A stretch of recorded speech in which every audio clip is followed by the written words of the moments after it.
Bharatiya Janata party के captain BJP का साथ छोड़ देंगे और वो जो नारा देते थे सबका साथ, सबका विकास, सबका विश्वास, मोदी देश के लिए जरूरी है, मोदी बिहार के विकास के लिए जरूरी है, और सार्वजनिक मंचों से लेकर के पार्लियामेंट तक वो प्रधानमंत्री मोदी की तारीफ करते थे।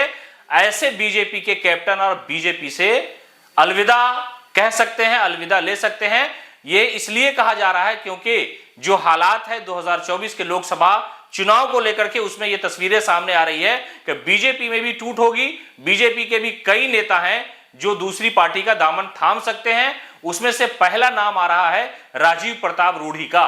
वो सारण से मौजूदा समय में भारतीय जनता पार्टी के सांसद हैं और कई बार कई सारे मामलों को लेकर के विवादों में रहे हैं। लेकिन अब ये जो खबरें आ रही है वो ये है कि वो बीजेपी को अलविदा कह देंगे और 2024 का लोकसभा चुनाव वो भारतीय जनता पार्टी के चुनाव निशान पर नहीं लड़ेंगे।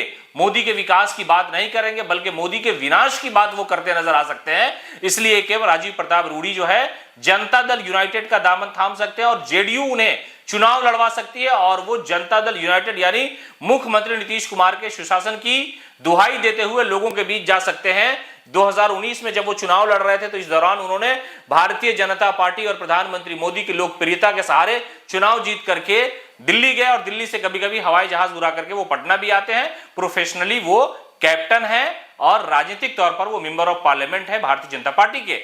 तो जनता दल यूनाइटेड में वो जा सकते हैं और बीजेपी को राजीव प्रताप रूढ़ी हमेशा हमेशा के लिए छोड़ेंगे। 2024 के लोकसभा चुनाव में ऐसी स्थिति बन रही है। उसके अलावा एक दूसरा नाम है, सबसे बड़ा नाम भारतीय जनता पार्टी के नेताओं में उनका भी शुमार किया जाता है, ओम प्रकाश यादव।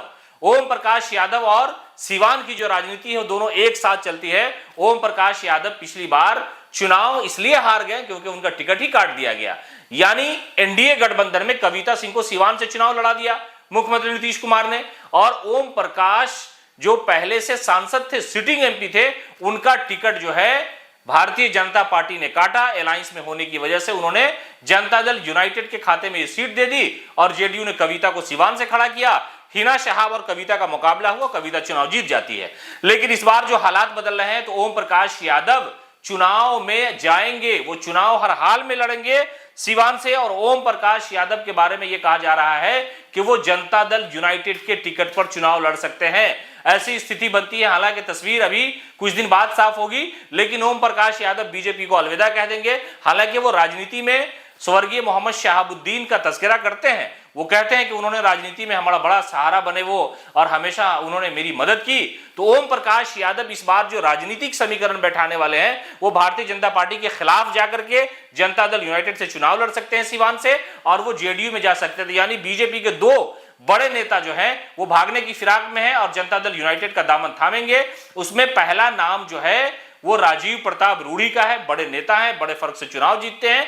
दूसरा नाम ओम प्रकाश यादव का है, सिवान से सांसद रहे हैं, पिछली बार उनका टिकट कट गया, इस बार वो टिकट की जुगाड़ में है और वो भारतीय जनता पार्टी के खिलाफ सिवान से चुनाव लड़ेंगे। इस तरह के हालात बन रहे हैं। तो हमने आपको तस्वीरें दिखाई कि आरजेडी के नेता छोड़ करके जा सकते हैं आरजेडी को, जेडीयू के नेता नीतीश कुमार को अलविदा कह सकते हैं, और भारतीय जनता पार्टी के नेता चाणक्य, अमित शाह, जेपी नड्डा और उसके बाद नरेंद्र मोदी, सम्राट चौधरी से अलग होकर के अपनी एक नई राजनीतिक पहचान बनाने के लिए लोकसभा चुनाव में जनता दल यूनाइटेड, आरजेडी या दूसरी पार्टियों से वो चुनाव लड़ेंगे। ऐसी ही संभावना वो तलाश कर रहे हैं। राजनीति में पलट जाना ही कामयाबी मानी जाती है और इसी कामयाबी के लिए ये लोग कोशिश कर रहे हैं कि जिस पार्टी में है वहां से टिकट नहीं मिलेगा, उम्मीद ऐसी है, इसलिए दूसरी पार्टी का दामन वक्त रहते थाम लिया जाए।